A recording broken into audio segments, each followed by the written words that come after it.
Welcome to the Carden podcast, where people and culture make all the difference. Our guests are real leaders that are making real impact by creating even better cultures and even better results. We're going to talk about things that most people aren't talking about. We're going to talk about things that leaders are thinking but might be scared to say. We're going to get into issues that can give you practical and tactical ways to set you up for a higher probability of success. Let's get after it. All right, we are live. Hey, we've got a special guest on here today. Before I give him the microphone, let me just kind of set the table. Jason and I have known each other for damn near a decade, and I'm excited to have him on. I think a couple things that I want you to really take away. You're going to take a lot away from this conversation, but a couple things I really want you to take away is Jason's insane belief that people really drive culture and drive organizations. That's one. And two, his no bullshit style of, not to say he is a people person, but he also knows what needs to be done. And he is adamant that he's not going to let people slide. And that's not always a negative thing. Sometimes I think people want structure. They want to know the rules of the game. They want to know, how they set themselves up for success. And Jason, over his career, has just done an amazing job of doing that and setting that foundation. Again, there's a lot more to him, but I'm excited to have him. So, Jason, welcome to the podcast. Hey, good morning. I'm glad to be here. Yeah, I'm excited to spend some time with you today. Why don't you just start by kind of giving the audience, your history, your experience, and kind of the seat you sit in today and some of your everyday roles and duties as a leader in the organization. I currently work for the state of Missouri Department of Corrections, 25 years now, actually. But prior to that, and I still kind of refer to that now like it was yesterday, I came from higher education and coaching background, in particular football. I've also worked in student development, academic affairs, things like that in higher education, and then landed in a role working for the state of Missouri. How did you get into corrections? How did you go from that to corrections? Yeah, basically I was coaching. I was a young coach. I had accomplished several things. I'd even coached in Europe, in the European Football League. And really, at the time I was working in higher education, my coaching staff was getting ready to change.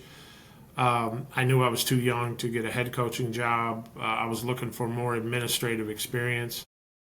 Started looking around a little bit. The school that I was at offered me a job to stay with student development, residential life, but they wouldn't let me coach, so I knew that would be tough for me working there.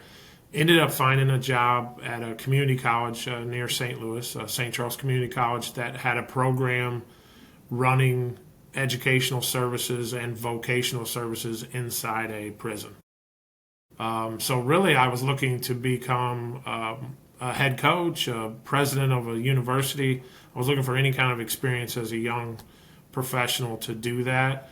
And I landed in corrections as I think it was called an associate dean, corporate community development. So I was contracted when I came into Missouri Department of Corrections.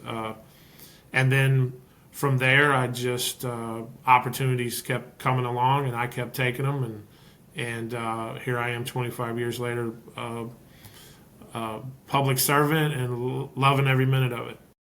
Yeah, and now you're running a lot of the state, right? On the adult institution side, you oversee a lot of facilities, a lot of wardens. Kind of talk to us about the duties that you're doing now, and how has your journey kind of helped you set yourself up for success with what you deal with on the day-to-day basis? Right. So if we go all the way back to when I, was coaching, or when I first got into corrections, it seemed like, especially as a young person, I don't think this is unique, but a lot of your opportunity, if you choose it, will come from places that are difficult. It'll be difficult situations. Your opportunities come where there's help needed. When you're a young professional, you're not going to get the cream of the crop. You're not going to get the job where you're just inheriting this perfect culture, this perfect place to work. Usually it's a place that needs some help, and you're going to go in and battle that. And that's really been my entire career. So even at my age now and my experience level, I still seek out those places that need help. Yeah, right now I'm basically I'm still coaching. Even though it's 25 years later and I haven't had a whistle on in a long time, but I'm still coaching and mentoring a team. And right now I'm lucky enough to been given the opportunity to help impact cultures and mentor and coach and just be a resource for wardens.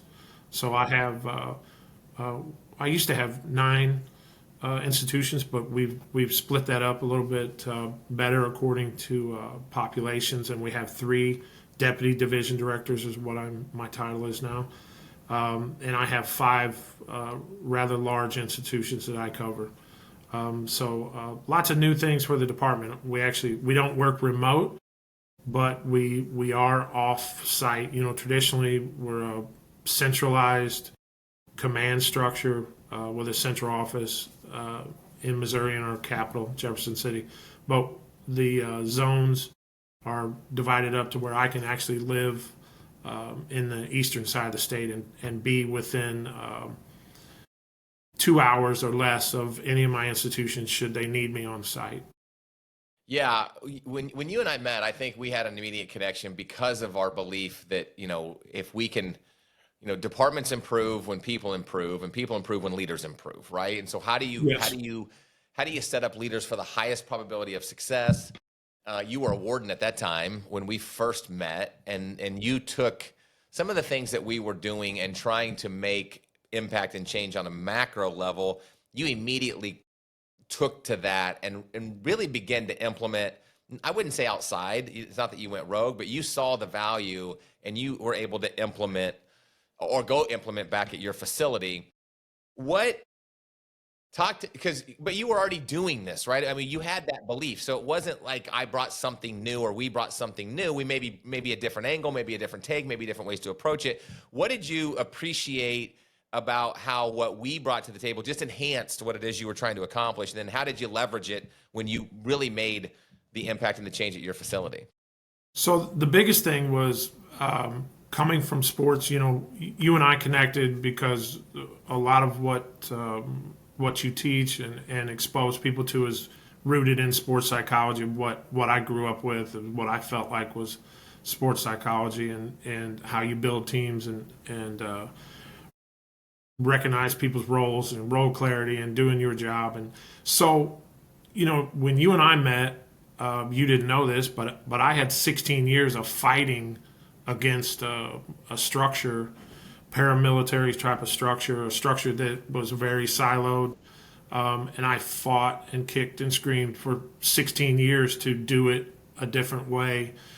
And at the same time, about a year and a half before you and I met, I got the opportunity to be a warden. So it was my turn to be able to drive the bus, and I was going to do it my way and the way that I'd been fighting for 16 years. Well, at that same time, we got a new director who believed and spoke the same language as me. So yes, we were already on that path, but we were up against a million barriers until the new director came, and then you came, and so it was an easy connection for me. Um, Obviously, I had some talented people with me, that were already believing in that and wanted that. And then what happened with the Carden group and with Director Presythe was you just turned me loose. Is all you did was give me permission where I didn't have to fight that barrier anymore or ask permission to be me, and that empowerment just was infectious with everybody. And I was already going to do it regardless, but that really took things to a new level and let the staff know that that there was a way forward, and there were other people that agreed and were aligned with what we were doing, and it just took off from there. But yeah, really it was about fighting for 16 years, and then finally somebody gave me permission to be me, and that just caught on. Yeah, I think, again, it wasn't all us, but the director and the admin team really just removed the roadblocks and gave you the green light to run with what you knew would have impact, Well, and and got out of the way, you know? also, Chad, and I've said this throughout the years that sometimes you forget yourself and you forget who you were, and we're human. We make excuses. We go, well, I've been fighting this. I can't win. And I've never been that person ever. I've never been in a situation where I felt like I couldn't win, couldn't find a way to win. Hmm. Never, ever. To the point where my siblings would make fun of me, going, "Your team's not very good. I don't see how is it every time we talk to you, you think you're going to win." Yeah. It's just. But I take that same approach with work and with people and with what we're doing. I say that about the entire Missouri Department of Corrections. You give us 48 hours, we can do anything. Yeah. And I believe that. And I think that so I think that's something that I would be remiss if I didn't make sure that we double clicked on that, because you say that and that's just part of your DNA. But I think that is leadership today is so hard. It's so difficult. There's so much noise. There's so much BS floating around out there that a lot of times it comes back to leaders looking themselves in the mirror and having that belief and that Right. confidence, not necessarily cockiness or arrogance, but that confidence that they can win, right? That they can do Well, the things they need to do. And I think that is really kind of where it starts. It starts with mindset. If you don't have the right mindset, no matter what skill set you have, you're never gonna excel. And it really starts with having that attitude, that thought process, that outlook, that approach that's going to create and set you up for success. Agree? agree. And it's at the core, it's resilience. It's what we try to teach and train for, and resilience. But it's about self scouting, being humble enough to know that you don't know everything, and if you don't have somebody that can check you, you need to find somebody that can check you and that you respect. But you have to check yourself, and that's self evaluation. I call it self scouting. I mean, it's sports. You have to scout yourself to look at trends and look at where you're being complacent and where you're not seeing, like you phrase it into, you can't read the label while you're inside the bottle. Yeah. That's self scouting. And then you got to scout your team. But if you can't self scout and get yourself ready, especially in our industry, I'm talking specifically about corrections, but it's with any kind of team. You have to want to be here. I mean, this is very difficult work. Now I feed off of being that person that somebody can call, and that I always pick up the phone, and I'm always a good resource, and I'm always there to help. But that's also 24/7, 365, holidays included. So that's not easy work, and that's not for everybody. That obviously feeds something inside of me that I want to be able to do that, but that also takes away from other parts of your life. So just like you said, some of it's innate, but some of it you just have to want to. Like where I see somebody wants to be a supervisor, they want to be a leader, they want to be promoted, but really they want the paycheck and the title. They want an office, they want a refrigerator, one of those little mini fridges or something, and a nice corner office, and they want, because they think it's something, they think it's a paycheck, and I've always tried to remind them that they're more than a paycheck and a title and a front row parking spot, and I damn sure am more than that.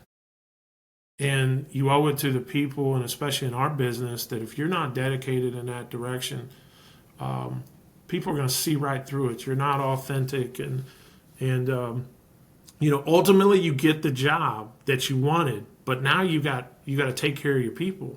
And in our business, we're also taking care of offenders. We're a 24-hour facility, so you have a lot of responsibility when you accept that role to be a supervisor, a leader. It's not just, hey, I got the job and now we're all going to kick back. Yeah. So I take our business very serious, but you're right. I think I've thought a lot about that over the years. About I've never went into a situation, but now I haven't. I've had days where it's like, how am I going to win like this? And that's when you have a healthy culture, because you have other people that can help you who might be struggling too, and you're helping each other, going, well, of course you're going to win. You're going to do this, this, this, this, and this. or you're already doing it. You just don't see it when you're discouraged, because you're going to have peaks and valleys, and that's just a fact.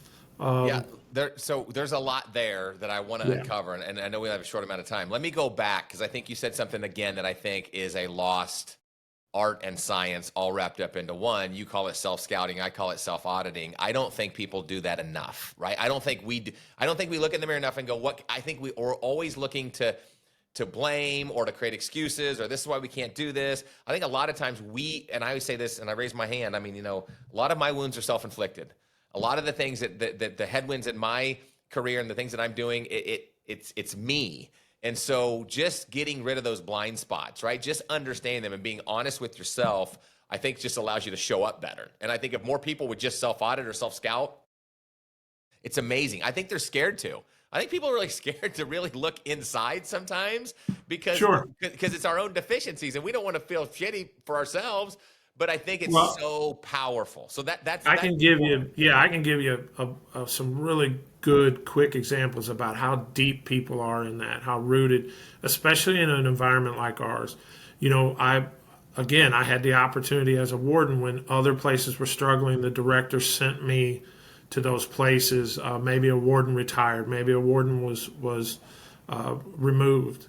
They would send me, and sometimes it was 8 a.m. the next morning after it happened. But some things that the vulnerability, what you're talking about is vulnerability. And we try to make an environment where people are comfortable sharing, comfortable talking about things that are going on with peers. I seen wardens this week, and everybody's like, "Oh, so and so, she's so happy. She looks so happy. She looks in a great place." And I'm like, "Yeah, because she's standing around peers that understand, and she feels comfortable talking to those peers." And it's this big weight that you don't always have that luxury.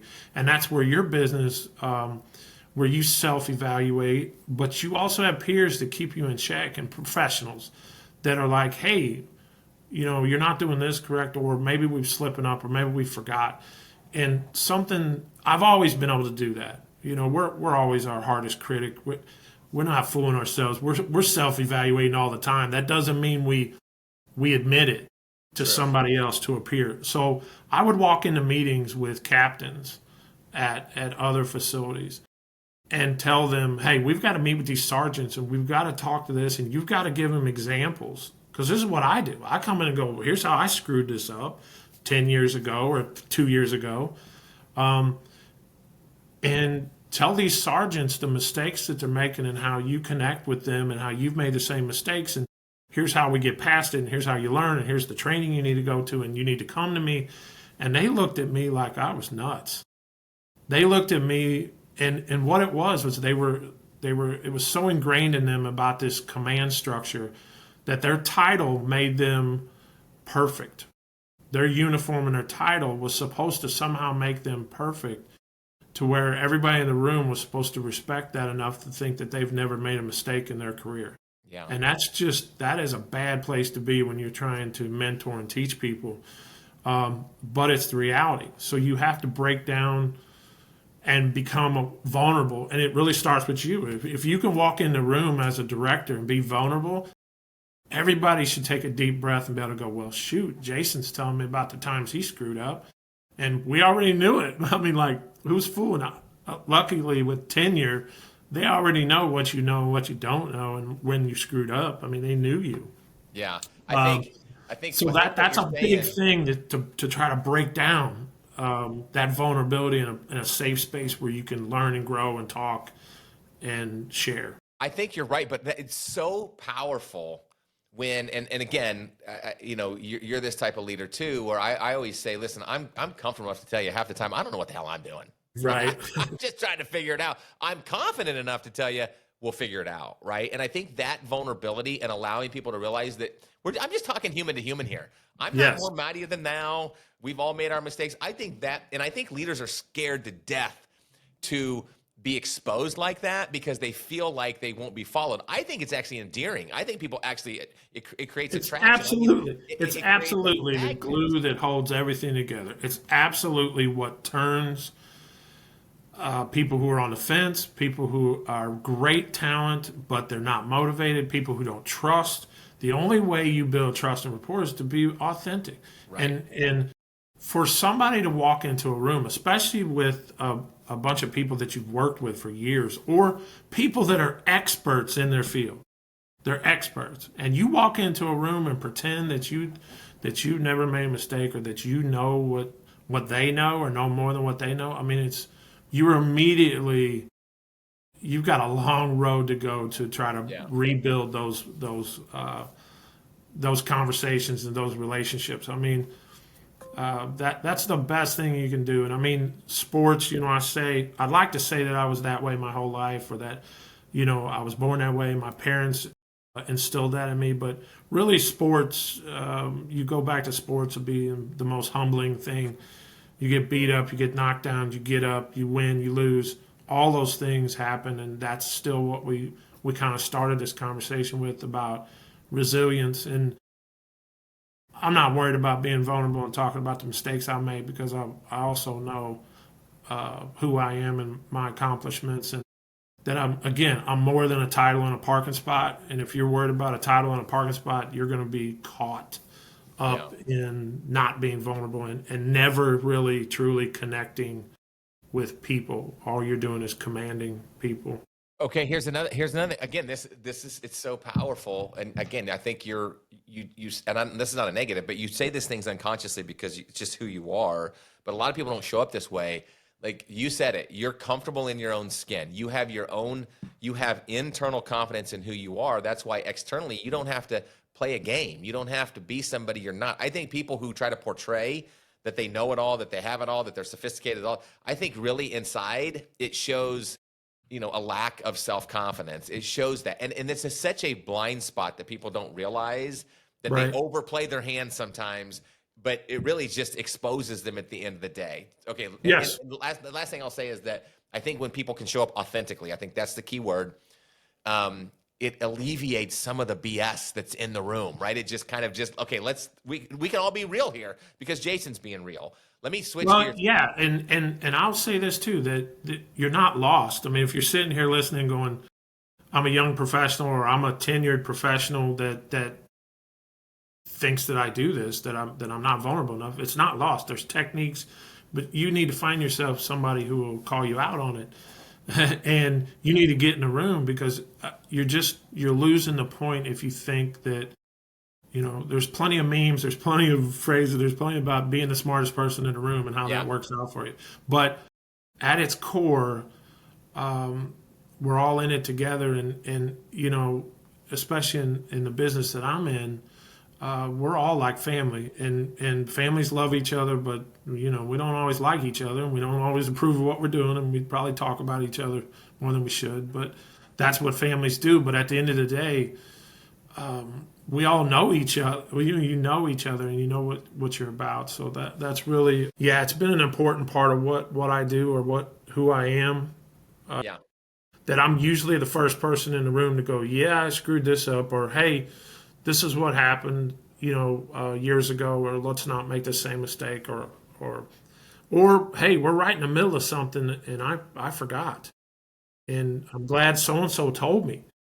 You just reminded me that I forgot." And the other thing I was going to add, because I was thinking about it a minute ago, a new technique that I'm using now, instead of just kind of confronting that self-evaluation, the self-scouting, is really, I've got wardens that are past that, but now with processes and with self-auditing your business and your facility. So what we're trying to do now is reach out and help other people who are maybe struggling, that you're trying to mentor, and you're going through that checklist of the things that you would do if you were in their situation. But when I frame it that way, I'm actually waiting for the light bulb to go on with them, to go, "Wait a minute, I am in that situation. I run a prison just like they do. Am I going through the steps?" Because, it's almost as simple terms. It's almost like mowing the grass. You get done mowing all your grass just in time to start mowing the grass again, because it's always growing, it's always changing. It's a routine of, with prison work, you can get through a lot of steps and a lot of things, but as soon as you plug this one area, if you leave it for 6 months, it starts up again. So it's always self evaluating, but I've done it. You can sit around and feel pretty damn good about yourself. Hey, we're doing pretty good. But then you realize, oh crap, there's a reason why we're doing pretty good. It's because we're always working and we're always improving. And we have to keep doing that. And you can't sit. So it's a good reminder for other professionals as they're helping somebody else. They're going, oh crap, that's on my list, and I haven't done that in Yeah. 6 months. So they're self-evaluating their processes too by helping a peer. And I don't have to go in there and go, hey man, did you check this, and this? I don't have to do it for them. I'm laying the groundwork for them to help somebody else and use their expertise and their tenure to help and their success, but also to keep being successful by self-evaluating. Yeah, it's a great indirect way to lay the foundation for somebody to again lean into and realize some of these things. Let me switch gears here for a second. So, two more things I want to really two more hot topics I want to talk about. One is let's stay in corrections, and I want to get outside of corrections for the second one. People have their perceptions of corrections. And there's a lot, and there's a lot of stories about all the bad shit that happens, and there is bad shit that happens, right? I mean, you've experienced over 25 years, but you were part of the transformation of the Missouri Department of Corrections that went from the worst department in the state to the best department in the state. You're talking about people who work 24/7, no days off, can't shut down, outside, no air condition, no heat. I mean, you're talking about people, in what you guys did. Again, there's still challenges and issues, but what you guys did on a global or a macro level is you created opportunity mindset versus obligation mindset, right? You created that opportunity where people get to do and they get to work for the department and they get to run a post and they get to work in the library and they get to run versus I have to, or it's like an obligation type of thing. Right.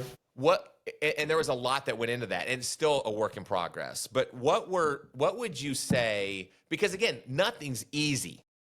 But you made it easier to show up in corrections. And again, went from worst to first. What would you say were give me like 3 to 5 anchor points that allowed you guys to take the department to where you took it? Well, leadership, of course, like we talked about before, empowering the people that already want to run. I was like a caged animal, fighting against a system that didn't want to let me run. And there was more than me in a department, obviously. It's not unique to me. And, I took a facility, we just start with at a smaller level. The facility I had was viewed as, the last in the state, the bottom level, lots of violence. Nobody's promoting, nobody's even looking at staff there. Now, I had been there before. I'd run a school for a little bit, and then I left. And when I was coming back to be the warden there, I knew there were going to be challenges. I mean, there are no matter where you go as a warden, but I already knew there was talent there. I already knew there was good people. I just knew it was the leadership and the constant turnover in leadership and the difference in doing projects and pilots or building things to be sustainable for longevity, which is what connects with teams and staff and keeps people coming to work and builds hope, is about sustainability and longevity. If you're just doing resume building pilot projects, programs that look fancy and wrapped up in fancy paper, people see that every couple of years. They nod their head and say, yes, sir, yes, ma'am. And they go back to their work and they do what they're going to do. If you're building a system that they're proud of, that they can take pride in, that they want to come and build, that they're building themselves, and you're just guiding them and empowering them, that's what changes everything. So really that's what central office was doing at the time. I had just had a jump start on it, and then when they turned me loose, that was just energy to do whatever I needed to do. But I'd say the biggest thing that you have to fight is balance in our business, because we're talking about corrections. So balance, and really we came in talking about Missouri did a really good job with offenders, but we didn't do a really good job of talk and treat and how we treated our staff. So we wanted to change that. But as an administrator in the field, you got to know you still have to have balance. You still have to have safety and security. You still have to take care of the inmates. while you're doing the other. You can't go way over on staff and forget about your core mission. So balance was really, and still is today, really important with me, of keeping the balance in the field. But yeah, it was just about empowering staff that wanted to run, stop being transactional and start being transformational. Um, and knowing that when you're improving lives for safer communities, you're improving all of your staff who are going to improve the quality of work and show up for the offenders. So, hang on, a couple of things, because I think this is good. Number one, this is what I'm pulling out from what you're saying. It has to be something that is part of the core strategy at the top, right? Yes. It cannot be something else. It can't be, here's our strategy, and we're going to kind of work with staff and people. It has to be integrated and blended into everything that you do. Number two, there's talent out there. You have to go find it and cultivate it. That's what you said, right? Like, I knew there were talent out there. You had to find it, cultivate it, and empower them. I had to turn them loose, yeah. Yes, to really set themselves up for success. Number three was, it has to be a process, not an event. It's like a diet or getting in shape or anything in life that you want to get better at. It's not like, well, we did it once, we're good. It is an ongoing, never-ending journey. And like you mentioned, the grass always grows. Things always change. You can't just make it an event. It has to be a process. And then especially in corrections, what you said was there's a balance between overweighting and focusing so much on staff and getting away from core mission, or vice versa. And ultimately, you hit it, which is you made a decision as a department to focus on your internal culture, right? Your internal environment, with a belief that if you got that right, if you get people working together, people engaged, people fulfilled, they understand the mission, they're clear, there's a line, it impacts the external environment, right? Which is the offenders, the people that you serve, the communities that you work in, and it just has that ripple effect. And all of that, showed up, but it goes back to if it doesn't matter at the top and it's not part of the strategy, it's going to be hard to transform anything or sustain anything over the long term. Agreed? Agreed. Yeah. And the message, it's just something that I didn't do a great job of as a early on in my career, is I had the plan in my head. I had the vision. I've always prided myself of going 6 months to 12 months out from day one. I can map it all the way out. I mean, still, that's the coaching in me about how we map things out, how we progress, and all these things. But I wasn't really good at sharing that with the team. It was my plan, and I was guiding everybody. Some would say manipulating everybody. But we were driving in a particular way. I was driving it. I was using the techniques. I had the plan, but I didn't share it with people. And I don't know if it was just because I didn't trust them in the beginning, if I wasn't going to invest in them until I knew they were with me. And then I ultimately invested in them and said, now look at what you've experienced. But what the administration showed me at that time was, you can show everybody. It doesn't hurt, and it actually helps everybody to show them all the steps, and it'll let people, instead of talking about it, let people know that there is longevity, that there is a sustainability plan to this. Because, my experience, like a lot of other people in corrections, you get a lot of fly-by-night type of stuff, a lot of people that you feel like are stepping on your neck or your back to build their careers, and we're not building something meaningful, or we're not being about business, about good business, good processes, sustainable things. So I always wanted to approach sustainability, longevity when we made decisions, and that sharing the roadmap from Director Precythe and the administration, the continue to sharing the roadmap and us following the roadmap for longevity really got the buy-in from a lot of people, and modeled what all of us should be doing. Yeah, we had Ann on, and she's she said a lot of the same things. So I'm interested to kind of marry these two and let the audience hear. We're coming down for a landing, but let me touch on one more thing. So let's get outside. This pertains to corrections, but I think leadership core principles kind of pertain and transcend across any vertical, right? Across any industry. So if there's a young leader out there and they come to you and they say, there's probably 100 things I can do. What are the top 2 to 3 things that you think I should focus on as a young leader that will help me now and in the future set myself up for the highest probability of success? What advice would you, or do you give? Because I'm sure people come to you and ask these Right. questions. Show up consistent. I mean, you got to show up. So, a big thing of what we talk about is dependability, integrity, and community. You've got to show up. You've got to be there. That's resilience. You've got to be there. During COVID, the worst time that our profession has seen during COVID, in my career, I would look down at my truck and I was driving 85 mile an hour to get to work, going toward COVID, while there was 80 people at home because they couldn't come in. And I'm sure there was other people that were like, I'm not going, and it wasn't a disregard for my health. It wasn't a disregard it wasn't glory chasing. It was because people depended on me and I was going to show up the same way I showed up the day before. So, you know, that's the first thing. You talked about it before. You have to want to do it. If you don't want to do it, um, being a leader and a supervisor is going to really let you down if you don't want to do it, because all those other cliches about it's lonely at the top, it's all those things. You're going to have some peaks and valleys, and you're going to have to show up regardless, and you're going to have other people. You're going to have to find somebody who can keep you in check and support you when you don't want to show up. Yeah. So that's the main thing, is you got to really want it, and you got to show up.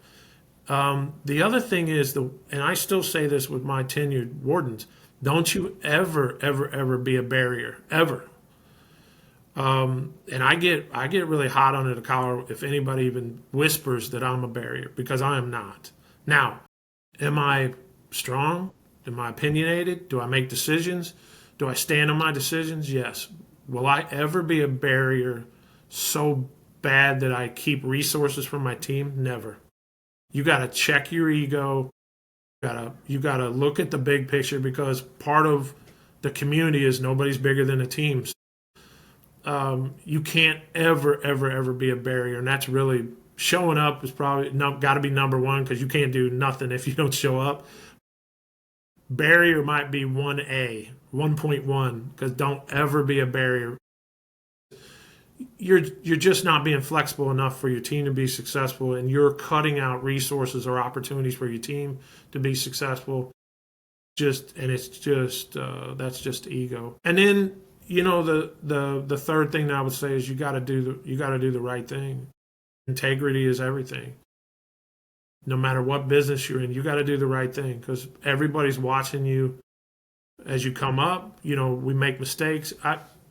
I shared this with somebody the other day. We were sitting around a conference room, and I was with a bunch of leaders, high-ranking people, and they were all down on. We were talking about some candidates for promotion, and they were, bad mouthing.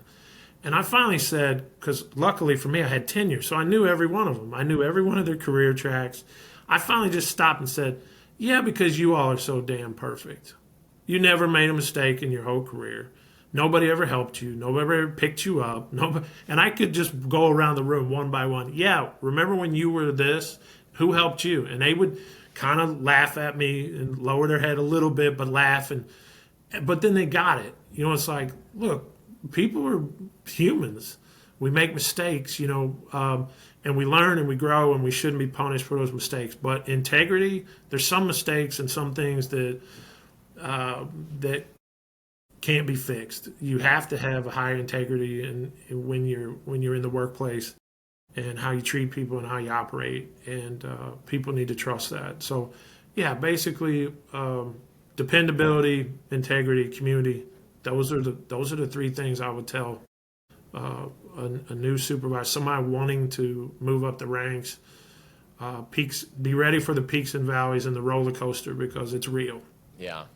Well, listen, I could talk for hours, and I appreciate Right. the opportunity. A couple of things just as we come down for landing is, over the past decade that I've worked in the space, it's completely changed my thought process of corrections and how corrections operates. And I truly believe that if somebody wanted to get into corrections, there is a fulfilling and a real impactful. Now, we always talk about this. It has to be in your DNA, but I mean, you could have 1,000 careers with inside of corrections. I mean, there's so many different avenues you could go, but it's not this. Listen, there are obviously some horror stories, and that's all you hear out there. And there's some bad things. Yes, we all can agree to that, but there's also some amazing fulfillment and the impact and the things that you guys have. That's not just in the facilities; it's communities and all the things that you do, and even some of the things that the offenders are doing, which I know is controversial, but they're doing good things for the communities and things like that. So I just wanted to say, I'm glad to have you on. It's a great perspective. You're really good at what you do. And I just appreciate the opportunity for our audience and listeners who's listening to this to realize that, don't give up on yourself, because you took, like you said, it took 16 years before you were uncaged, but you stayed persistent with it. And two, like, understand what it is you want and never deviate from that, right? Be persistent, show up, knowing that it's an ever evolving process. And that's what I admire about you. And I appreciate the ability to call you a friend, and also somebody that we've worked with. So I appreciate you being on here. To everybody, listen, there's a lot of good things on here. Listen to this a couple times, because I think you can take a lot of good things away that can help you set yourself up for a higher probability of success. So Jason, keep making awesome stuff happen out there, buddy. And we'll talk to you on the other side. Thanks, man. See you, Thanks buddy. very much.